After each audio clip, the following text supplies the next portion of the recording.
This work is in 5 movements, and I want to tell you about it. It's based on 5 scenes from Melville's Moby Dick, and it's entitled Of Sailors and Whales, and it's a descriptive piece. As I told the band director, it's not really programmatic in the Strauss sense where you're trying to depict an event. I'm not doing that at all. It's descriptive in as much as that I base it on 5 quotes from Moby Dick. It's in 5 movements, and so you won't get nervous. It's 15 minutes and 40 seconds long, so you'll look at your watches, you'll know exactly when you're going to be out of here. And the first movement is entitled Ishmael, and it's based on a Melville quote, "I go to sea as a simple sailor," which almost every person has read. It's a very famous first line. His first friend he met was Queequeg.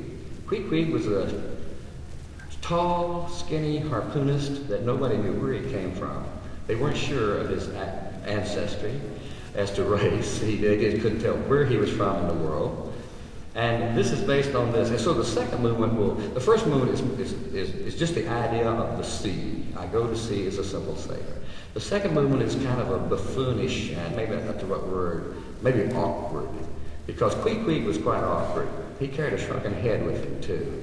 He was a most unusual guy. And it's based on the quote, "It was quite plain that he must be some abominable savage. But Queequeg was a creature in the transitory state, neither caterpillar nor butterfly." And you'll hear us rattle some bones for Queequeg. He was always telling fortunes with bones. The middle movement is the hymn that Father Maple quoted to the sailors as they went off. It's a hymn about Jonah, and that's the Father Maple hymn. The fourth movement, you couldn't do one without Ahab, right? Ahab was not a mean guy. Everybody thinks Ahab was Captain Bligh. They get him confused, or Captain Queeg if you're a younger person. But he was not at all. His men loved him. He even nailed gold coins to the mast to tell the first person that sighted the white whale got the gold. Ahab was a man possessed. He was a ticking time bomb.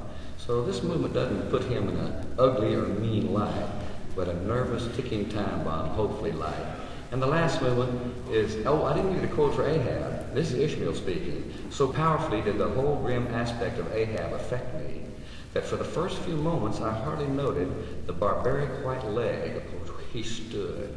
His wooden leg was made out of ivory from the jawbone of a sperm whale." And the last movement is the white whale, based on this quote, "Moby Dick seemed combinedly possessed by all the angels that fell from heaven." And before we do our last word, I want to thank the parents that are here today. The first time I ever thanked the parents was about 25 years ago down in Anaheim. And I had one grandfather that wouldn't sit down. He kept talking to me, telling about his grandkid in the band, but it was wonderful. But we really want to thank the parents, because most of you in the audience needed to be somewhere else today. And not half of you wanted to be somewhere else today. But your support to music education and for your young men and women is just invaluable. More so maybe than any other time in the history of the United States. Really, probably more so right now than ever before. We've come into a time where the average is applauded and the mundane is cheered. And you've seen fit to hold a higher benchmark for your young man and woman, to give them a music education. Music education really is the most valuable part of their education. And I'm a classroom teacher, so I'm not talking out of school. But what they learn here, where they work it up, finish it off, sand off the corners, and get it so exacting, this follows them into any area that they go into. It gives work habits that nothing else can do. Not even to talk about the artistic thrill of the whole thing. And parents, thank you for coming. And our last word, of Sailors and Whales.